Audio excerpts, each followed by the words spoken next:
하나님의 말씀은 에베소서 2장 1절부터 10절까지의 말씀입니다. 봉독을 하겠습니다.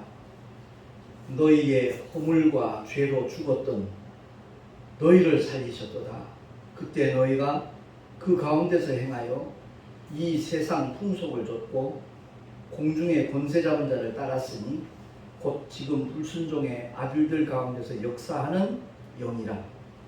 전에는 우리도 다 그 가운데서 우리 육체의 욕심을 따라 지내며 육체와 마음에 원하는 것을 하여 다른 이들과 같이 본질상 진노의 자녀이었더니 긍휼에 풍성하신 하나님이 우리를 사랑하신 그 큰 사랑을 인하여 허물로 죽은 우리를 그리스도와 함께 살리셨고 너희가 은혜로 구원을 얻은 것이라.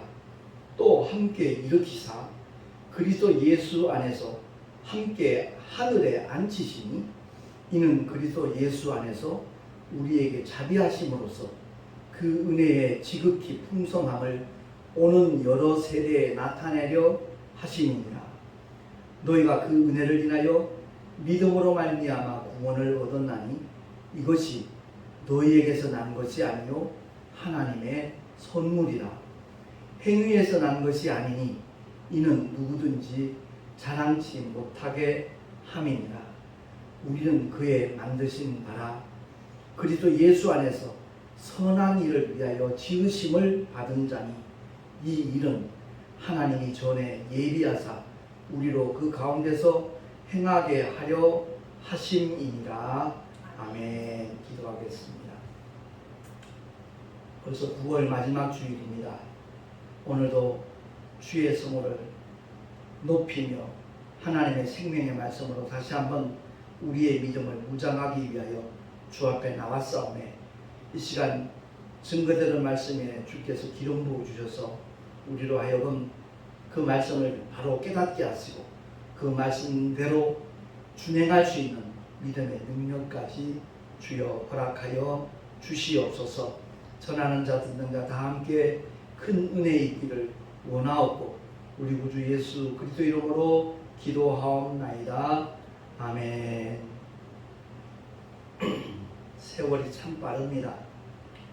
대구에서 이제 부천에 송내 열방교를 시작한 지 오늘이 꼭 만 1년이 되는 날입니다. 주보에 나와 있듯이 작년 9월 27일 날 첫 예배를 드렸는데 참 한 해 동안 하나님께서 얼마나 많은 은혜를 베풀어 주셨는지 정말 감사할 것밖에 없지요. 조금 아쉬운 것이 있다면 함께 진심으로 기뻐하고 축하하고 예배할 수 있는 많은 영혼들이 이 지역에 가까이 있지 못하고 멀리 계신 분들이라 참 아쉬움은 금할 길이 없습니다.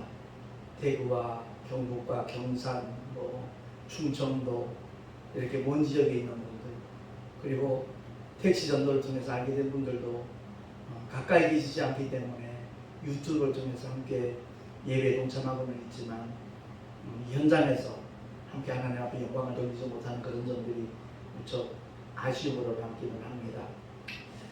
오늘 본문의 말씀을 통해서 하나님의 은혜와 성도의 믿음이라는 제목으로 우리 은혜를 나누고자 하는데 하나님께서 기뻐하시는 믿음은 다른 것 아닙니다.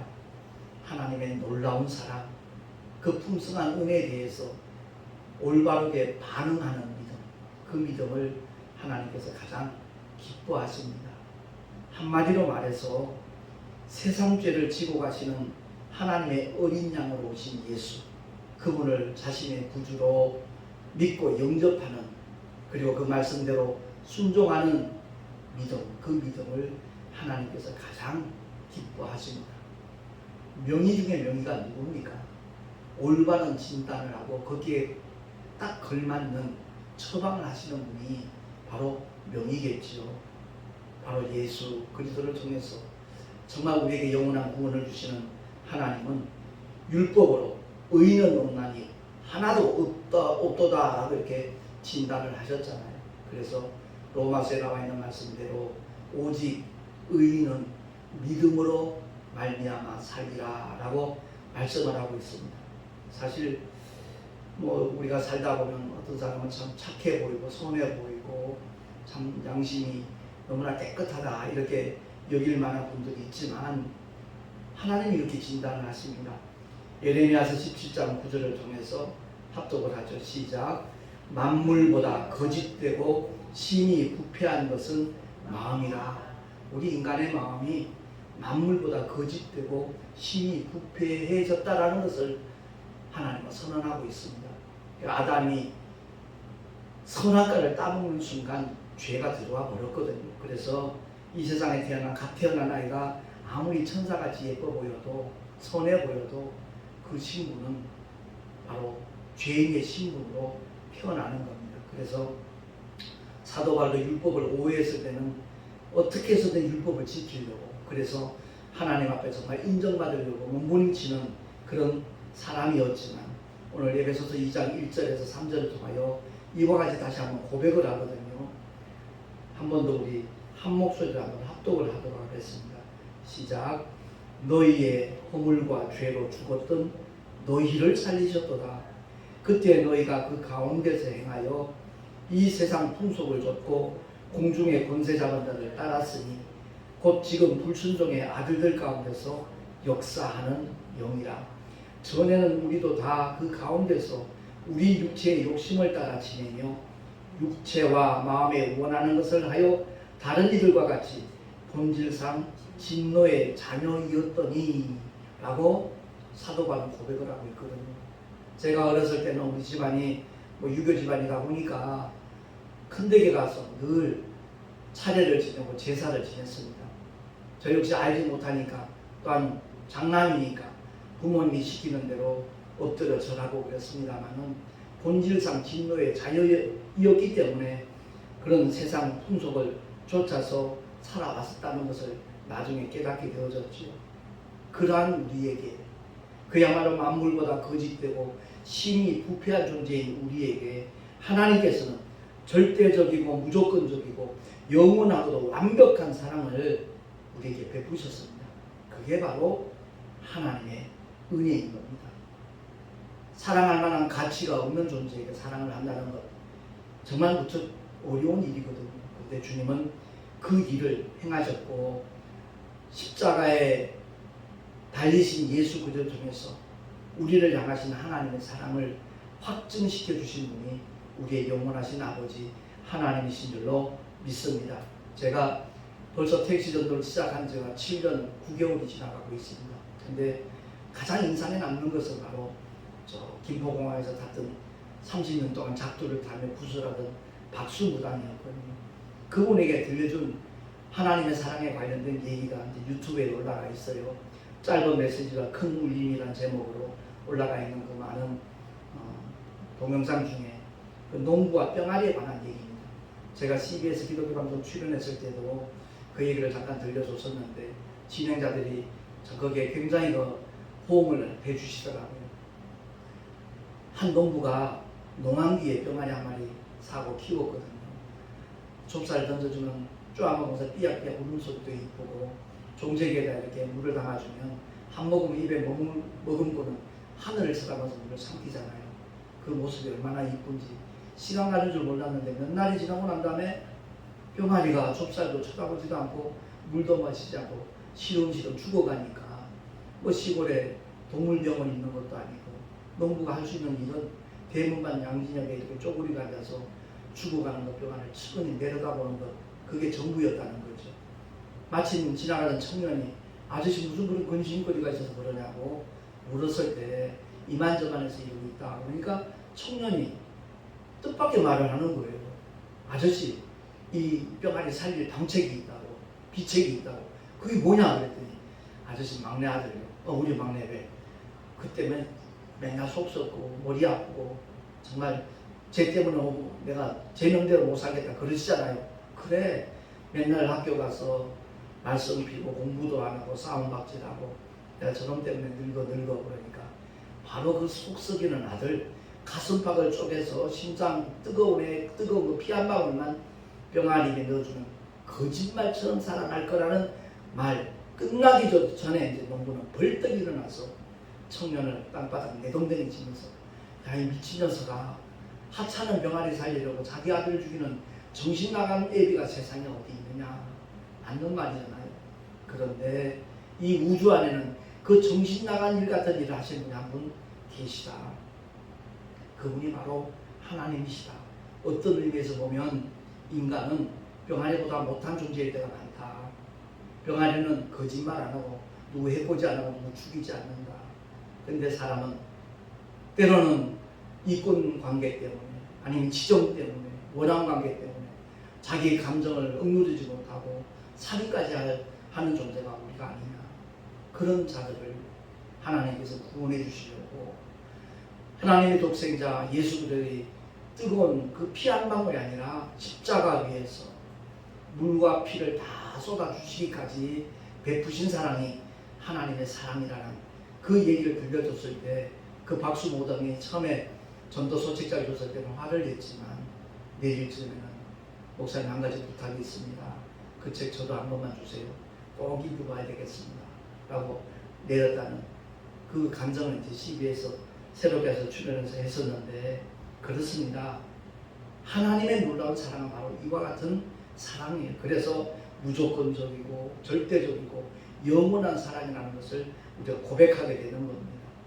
근데 하나님께서 이처럼의 사랑을 베푸신 이유는 목적은 예수 믿고 구원받은 하나님의 자녀들이 더 이상은 죄와 상관없이 살도록 하기 위해서 하나님께서 이 사랑과 은혜를 베푸셨다는 것을 우리 모두가 깨달을 수 있기를 예수 이름으로 축원합니다. 그래서 로마서 6장 11절에 보면 사도 바울이 이와 같이 선언하지요. 합독하겠습니다. 이와 같이 너희 자신을 죄에 대하여 죽은 자요 그리스도 예수 안에서 하나님을 대하여는 산 자로 여길지어다. 아멘. 죄에 대하여는 죽은 자로 여기라는 거예요. 죽은 자는 반응이 없거든요. 아무리 죄의 유혹이 달콤할지라도 거기에 움직이지 않습니다. 반응하지 않습니다. 교통사고가 났어요. 그냥 무단횡단하던 사람이 큰 덤퍼트럭에 그대로 깔려서 현장에서 즉사했습니다. 바로 뒤따라오던 자가용이 그 시체를 지난다 할지라도 그 시체는 고통을 느끼지 못하는 것과 똑같습니다.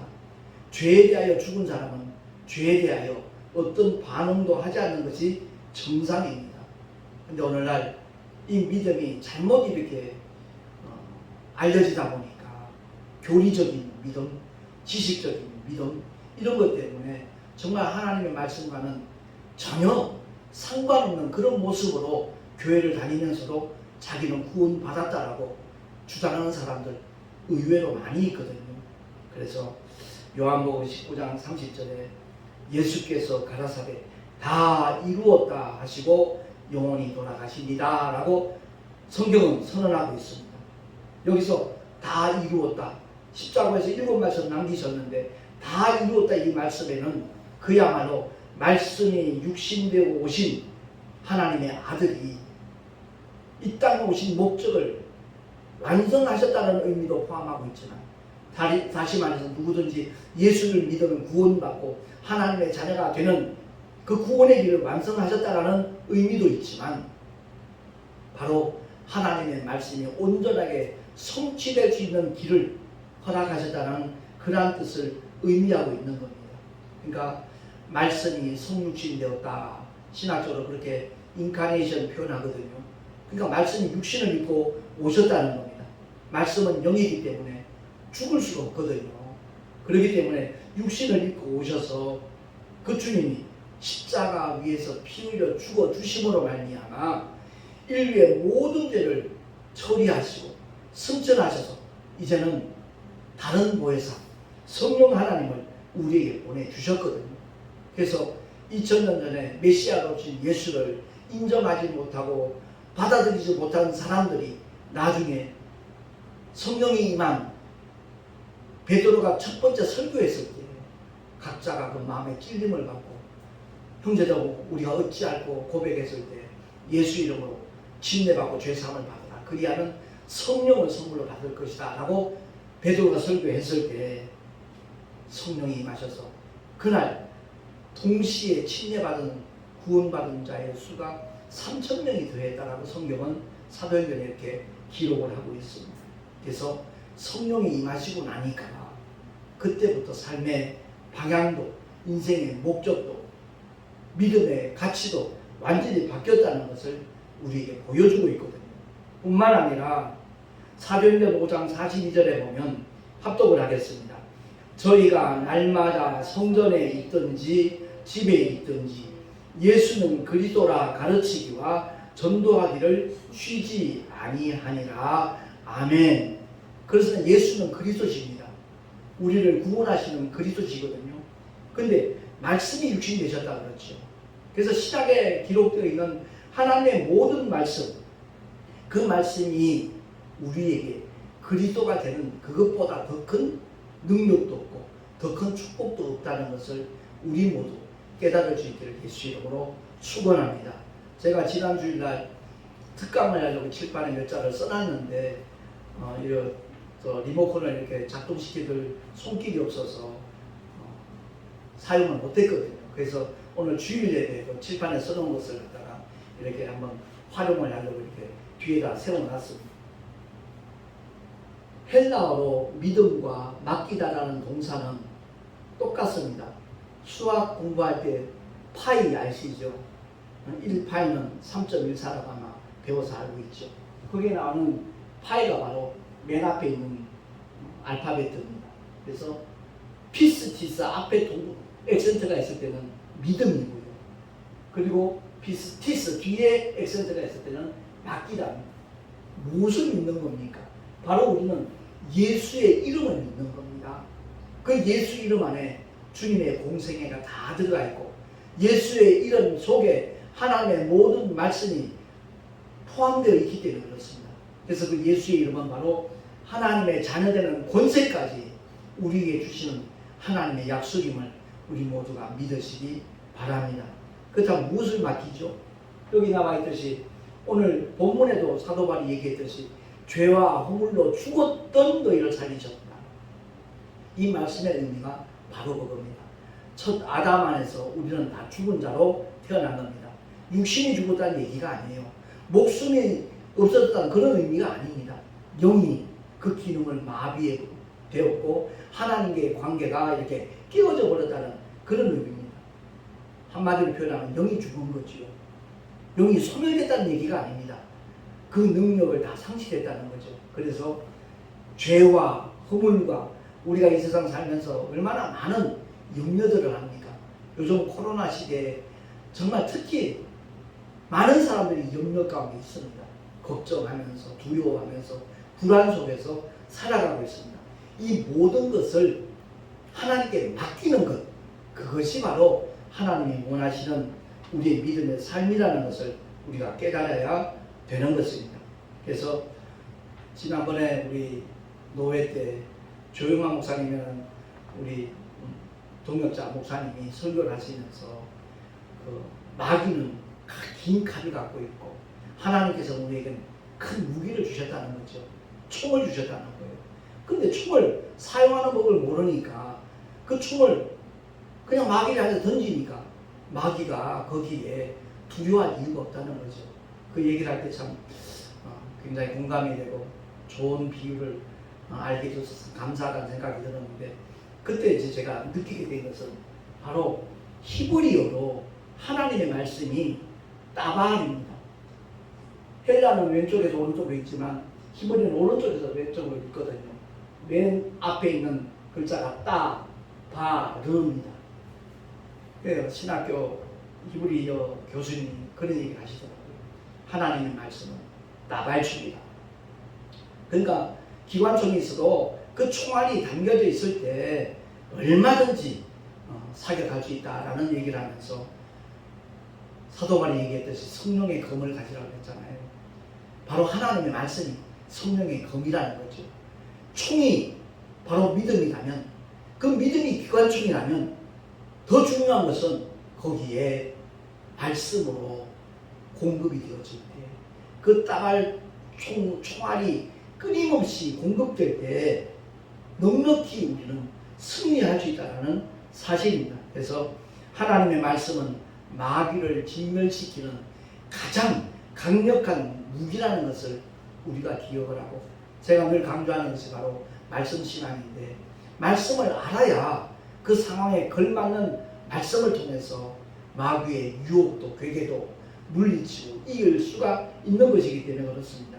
그래서 바로 믿음이라는 것은 마귀를 대적하고 물리치고 귀신을 쫓아내는 총과 같은 것이라는 하나님의 말씀은 거기에 담겨져야 될 총알이라는 것을 우리가 기억을 하고, 늘 하나님의 말씀을 가까이 하고 그 말씀을 무장하는 하나님의 사람들이 될 수 있기를 예수 이름으로 축원합니다.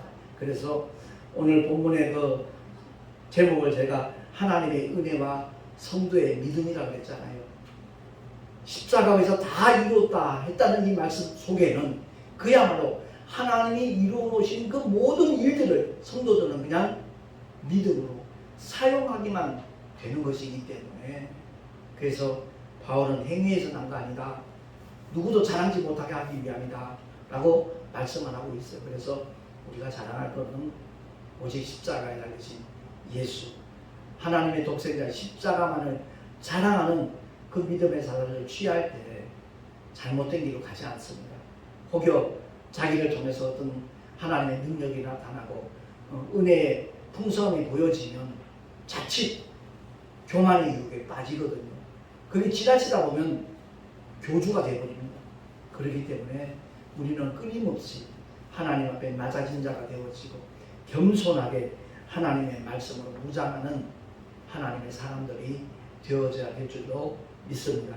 그래서 하나님의 은혜와 성도의 믿음의 관계를 좀 알기 쉽게 설명을 한다면, 한국 정부 전력공사에서 뭐 배설을 가고 전신주를 세우고 모든 전기를 사용할 수 있는 기본 시설을 다 마친 다음에 누가 이제 건축을 한다면, 집을 짓는다면 전기 설비업자들이 또 거기에 다 전선들을 연결해서 장치를 해놓잖아요. 그래서 배선 공사가 다 끝나고 전기 시설을 완성해 놓고 난 다음에 그 집에 입주하는 사람은 스위치만 누르면 되는 거예요. 스위치만 키면 되는 겁니다. 그래서 우리 기독교 신앙의 올바른 신앙생활은 하나님의 말씀에 우리가 믿음을 그냥 가하기만 하면, 바꾸고 말해서 믿음으로 순종하기만 하면 하나님께서 그 모든 일들을 이루시고 그 은택을 누리게 하시고, 하나님께서 또한 증거하실 뿐만 아니라 하나님께서 영광을 받으시는 줄로 믿습니다. 그러므로 하나님께서 그 독생자를 통해 베푸신 그 사랑과 은혜를 우리는 무한대로 누리는 것, 그것이 바로 하나님께서 요구하시고 하나님께서 기뻐하시는 믿음이라는 것을 기억을 하고, 현장에 와서 우리 함께 축하하고 기뻐하고 예배드리지 못한다 할지라도 이 동영상을 보시는 모든 분들이 정말 죽음의 열방교회가 하나님께서 맡겨주신 사명을 제대로 감당할 수 있도록 함께 기도해 주시고 동참해 주신다면 그보다 더 큰 힘이 되지 않을 것이 없고, 정말 그보다 더 큰 위로가 없을 것이라고 저는 그렇게 생각을 합니다. 아무쪼록 우리의 모든 삶이 하나님 앞에 영광이 되어지고 주님께서 이루신 모든 것들을 믿음으로 누릴 뿐만 아니라 아직 알지 못하는 모든 사람들에게 그 은택을 누릴 수 있도록 소개하는, 그것이 바로 전도거든요. 힘있게 하나님께서는 맡겨주신 사명을 잘 감당하는 하나님의 사람으로 우리 모두가 살아갈 수 있기를 예수 이름으로 축원합니다. 기도하겠습니다. 하나님 아버지, 은혜를 감사합니다. 지난 1년 동안 베푸신 하나님의 사랑을 생각하면 감사하지 않을 수가 없습니다. 그동안 만난 새로운 영혼들, 주님 그리스도 예수 안에서 교제할 수 있도록 축복하심을 또한 감사합니다. 거리가 멀어서 함께 동참하지 못하는 많은 동역자들, 많은 성도들 주님이 일일이 기억하여 주시옵시고 그 삶의 현장에서 그야말로 하나님이 함께 하시는 놀라운 믿음의 역사를 서로 주고받을 수 있는 아름다운 교통이 지속될 수 있도록 주님 복에 복을 더하시고 은혜의 은혜를 더하여 주시옵소서. 우리 구주 예수 그리스도 이름으로 감사하며 기도하옵나이다. 아멘.